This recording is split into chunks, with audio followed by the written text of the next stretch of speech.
Hi, I'm Shekhar Suman and you're watching Lehre. Speaks. Thank you. आपका कैसे रहा? आप शो में हैं और पहली बार ऐसा है कि बुलेटिन जो है जी जी वो कर रहे हैं। ये कुछ तो फर्स्ट टाइम इंट्रोड्यूस कर रहे हाँ हैं, तो हाँ आप इसका हिस्सा हो कि आपको कैसे लग रहा है? नहीं, बहुत अच्छा लग रहा है। लोग मुझसे पूछते हैं कि आपको ये शो कैसे मिला। मैंने कहा बिग बॉस मैं झांक रहा था अंदर से, किसी ने पीछे से धक्का दे दिया, मैं अंदर चला गया और शुरू हो गया। वो जोक सपाट। ये सवाल मैंने सबसे पहले अपने आप से पूछा कि मैं बिग बॉस में क्या कर रहा हूँ और ये शो मुझे करना चाहिए या नहीं, और उत्तर मिला कि करना चाहिए बिल्कुल, क्योंकि बड़ा ही दिलचस्प और बहुत ही पॉपुलर शो है। बल्कि ऐसा रियलिटी शो नहीं है हिंदुस्तान में जो जिसको सभी लोग देखते हैं और सभी लोग जुड़ जाते हैं, सबकी ज़िंदगियों से जुड़ जाते हैं। और तो जब मुझे ये ऑफ़र आया तो मुझे लगा कि वैसे तो ये सलमान खान का शो है और इसमें मैं क्या कर रहा हूँ। तो मैंने पहले भी कहा कि बेगानी शादी में अब्दुल्ला दीवाना नहीं होना चाहिए। फिर लगा कि नहीं, अगर अब्दुल्ला दीवाना है तो दीवानगी उसको दिखानी चाहिए। और तो मैंने कहा कि मैं अपने मिजाज के हिसाब से और मेरी जो शैली है, अपने तरीके से मैं कुछ इन लोगों के बारे में कुछ टीका टिप्पणी करना चाहूँगा, कुछ इनको समझाना चाहूँगा as a friend, philosopher, guide, mentor, जाके अपने तरीके से। क्योंकि ये पूरे हफ्ते लड़ लड़ के घायल होके मूर्छित होके गिरे रहते हैं। उस पर से सलमान खान जो हैं उनको इतनी डांट लगाते हैं, जो कि सही लगाते हैं क्योंकि लोग बात समझते नहीं है, तो डांट उनको बरबस लगानी पड़ती है। उसके बाद अगर मैं सख्त हो जाऊँ तो ये तो मर ही जाएंगे। तो एक तरह से आप कह लीजिए कि मैं मरहम लगा देता हूँ, मरहम पट्टी करने के बाद फिर थोड़ा समझा देता हूँ, तंज़िया तरीके से बता देता हूँ, और एक ब्रिज जिसको कहते हैं, एक connecting point between the audience और कंटेस्टेंट्स, वो बन जाता हूँ। और थोड़ी लेग पुलिंग, थोड़ी रोस्टिंग कर देता हूँ, तो बात इनकी समझ में भी आ जाती है, इनका थोड़ा मनोरंजन भी हो जाता है, थोड़ी मुस्कान भी आ जाती है और थकान भी थोड़ी दूर हो जाती है। और जो हफ्ते भर जो भी ये करते आए, लड़ाई झगड़े दंगे फसाद, उससे थोड़ा अलग कुछ महसूस कर पाते हैं। शेखर जी, आप शो में सेगमेंट लेकर आ रहे हैं रैपिड फायर, तो ये रैपिड फायर का मतलब क्या और इसमें आप क्या करने वाले हो? कंटेस्टेंट क्या फटकार लगाने वाले हो या उनको समझाने वाले हो? क्या है इसका मतलब सेगमेंट का? रैपिड फायर तो अभी तक मैंने सेगमेंट किया नहीं है, लेकिन मैंने उनको टास्क ज़रूर दिए हैं कि ये चीज़ें हैं, आप किसको देना चाहेंगे, या ये बातें हैं, आप किसको कहना चाहेंगे। और आगे आने वाले वक्त में रैपिड फायर भी होगा। और रैपिड फायर में ये जानना बहुत ज़रूरी हो जाता है कि कौन किसको कितना जानता है। तो बहुत सारे सवाल एक दूसरे लोगों से पूछे जाएंगे और देखा जाएगा कितनी जल्दी बगैर सोचे वो इन सवालों का जवाब दे पाते हैं।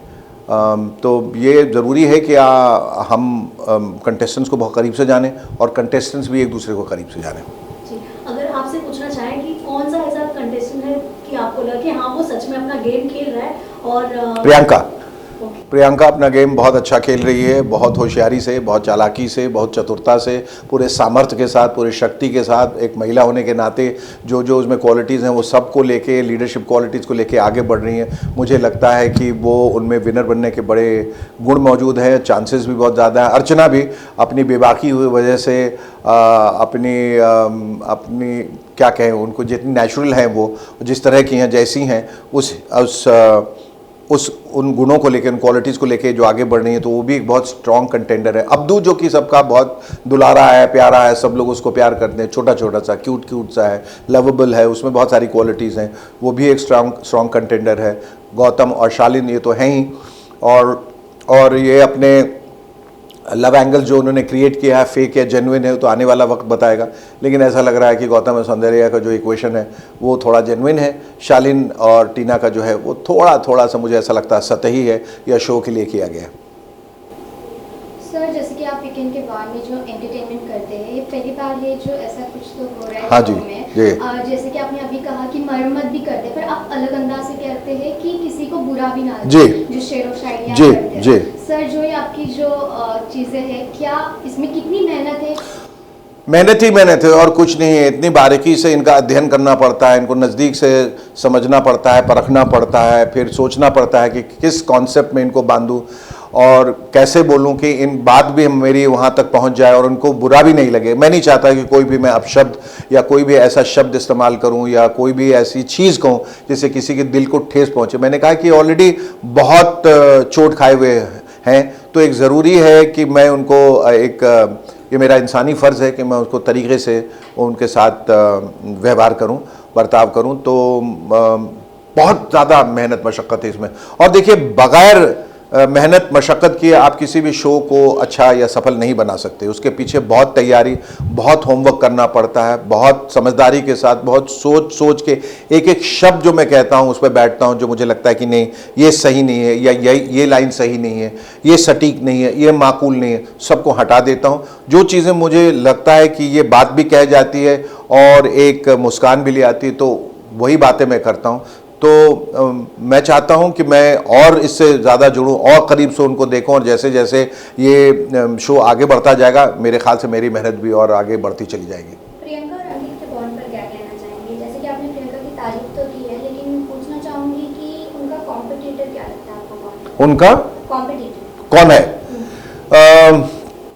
फिलहाल तो अगर आंखें बंद करके सोचूं तो मुझे अर्चना ही नज़र आती है, क्योंकि वो बिल्कुल उनके मिजाज के विपरीत है, लेकिन वो भी अपने आप में एक बहुत ही स्ट्रॉन्ग कंटेंडर है। She is a strong woman, she is a strong lady, और जो भी जैसा भी है, जो भी बाधाएं, ऐसा लगता है कि जो भी सामने आए उसको तो वो फूंक मार के उड़ा देगी या चीख चिल्ला के हटा देगी। तो बहुत ही स्ट्रॉन्ग कंटेंडर है प्रियंका की, और दोनों का आप देख लीजिए, दोनों का बिहेवियर जो है बिल्कुल एक दूसरे के विपरीत है। सुम्बुल की बात करेंगे। सुम्बुल ने जैसा अपना इमेज बनाकर रखा है सबके सामने, और शो में वो जिस तरह से अपना गेम खेल रही है, तो आप उस पर क्या कहना चाहेंगे? सुम्बुल बहुत संभल के खेल रही है, और अब पता नहीं उसने ये इमेज बनाया है कि यही वो असली सुम्बुल है, ये तो जानना बहुत मुश्किल है, क्योंकि वो बहुत बेहतरीन एक्ट्रेस है और उसका जो काम किया उसने टेलीविज़न में, वो बहुत मंझी हुई अभिनेत्री है। पर मुझे नहीं लगता कि वो इतनी भी अच्छी है कि वो बिल्कुल इतना फेक करे, इतना रोए और दिन भर रोते रहे। शायद उसके मतलब चूंकि अभी जवानी में उन्होंने कदम ही रखा है, अभी बिल्कुल अडल्ट हुई हैं और उनको नया नया प्यार हुआ है, तो शायद इस वजह से उनका दिल बहुत दुखा जब शालीन की तरफ से उनको वो रेसिप्रोकेशन नहीं मिला, इसलिए रो रो के उन्होंने पूरे सेट का बंटाधार कर दिया और मूसलाधार बारिश जो है उनके आंसुओं की होती रही। लेकिन अब मेरे ख्याल से थोड़े वक्त के बाद लोगों को समझ में आ जाता है कि सिर्फ यहाँ स्ट्रैटेजीज काम करती है, आपको बहुत ज़्यादा संभल के करेंगे तो आप पीछे रह जाएंगे, जैसे कि हुआ। तो वो आगे आएंगी। अंकित भी अब को बहुत ज़्यादा डांट पड़ी है, उनको भी कहा गया है कि आप अपने दायरे से बाहर निकलिए और कुछ कीजिए और कुछ करने की कोशिश कीजिए, वरना आप पीछे रह जाएंगे। तो मेरे ख्याल से सुम्बुल और अंकित को थोड़ा सा कमर कसने की ज़रूरत है। They need to pull up their socks, और वो फिर बहुत स्ट्रॉन्ग कंटेंडर्स बन सकते हैं आगे। शालीन गौतम तो मैंने कहा है ही, शिव भी है, अब्दू भी है, प्रियंका भी है, और अर्चना तो है ही। सर, आपको ऐसा क्यों लगता है कि सौंदर्या और गौतम की जो रिलेशन है वो जेन्युइन है? क्योंकि लास्ट वीक में ही करण जौहर ने गौतम को डांटा था उसके बिहेवियर के लिए, जो बाथरूम का सीन जी, था। हाँ। तो आपको क्यों ऐसा लगता है कि मुझे ऐसा लगता है, ये मेरे दिल की बात है, मेरा दिल ये गवाही दे रहा है कि देखिए, हर इंसान एक जैसा नहीं सोचता। किसी को कोई सच्चा नज़र आता है, किसी को नहीं आता है। मुझे ऐसा लगता है उसमें थोड़ी सच्चाई है कहीं ना कहीं। कभी कभी क्या है, फेक करते करते प्यार हो जाता है, और वो फिर उन्होंने रियलाइज़ किया कि ये तो हम खेल खेल रहे थे यार, खेल खेल में मोहब्बत भी हो गई। और फिर जब वो हो जाती है तो फिर ये जब प्रताड़ना, जो लोग जो आप पे लांछन लगाते हैं कि नहीं नहीं ये गलत है, फिर सामने आके और सीना जो है वो चौड़ा करके फिर कहना पड़ता है कि नहीं ये गलत नहीं है, हम लोग वाकई प्यार में। तो उनको जब ये करण ने कहा कि नहीं ये गलत है और तुम ये सब दिखावा कर रहे हो, उस वक्त उनको लगा कि नहीं, अब ज़रूरत है कि हम दोनों हाथ पकड़ के एक दूसरे के और सामने आए और दुनिया के सामने अपने प्यार का इजहार करें कि जो हो रहा है वो सच है। हो सकता है मैं गलत हूँ, लेकिन मेरे दिल की ये गवाही है, जिस अब है तो है, हो सकता है इसमें सच्चाई हो सकता है ना भी हो, पर इस वक्त फ़िलहाल मुझे ऐसा लग रहा है कि उसमें सच्चाई है। शो के मास्टरमाइंड कंटेस्टेंट का अगर टैग देने को कहा जाए तो आप किसको दोगे? मास्टरमाइंड तो मैं अभी कहूँगा कि प्रियंका है, और एक तरफ दूसरी तरफ देखें तो मास्टरमाइंड के हिसाब से साजिद भी हैं, क्योंकि वो अकेले बैठ के अपना एक गेम खेल रहे हैं। आगे क्या उनकी स्ट्रैटेजी होगी कोई कुछ नहीं कह सकता। जो सबसे खामोश रहता है वो सबसे ज़्यादा फट जाता है बाद में। तो हालांकि अंकित भी खामोश है, लेकिन वो दूसरे तरह के इंसान है। साजिद जो है वो उस हिसाब से बहुत समझदार है और ये गेम खेल चुका है इस तरह के शो में भी और शो के बाहर भी। तो वो मुझे लगता है कि वो अपना एक नया गेम खेल सकता है। बाकी सब अपनी स्ट्रैटेजीज तो लगा रहे हैं। कौन कब क्या दिशा और दशा बदल देगा कहना बहुत मुश्किल है। 1 महीने के बाद तो ये कम्प्लीटली चेंज हो जाएगा। पर बंदूक रखकर खेल रहा हूँ, तो उसका टैग आप किसको देना चाहोगे? हो सकता है टीना हो सकता है कि शालीन के दम पे, शालीन के कंधे पे रखकर बहुत सारी बंदूकें चला रही हों, और हो सकता है उसकी स्ट्रैटेजी बिल्कुल ही अलग हो और लोगों का ध्यान ही उधर नहीं गया, लेकिन वो अपना गेम बहुत सलीके से खेल रही है। Thank you. Thank you.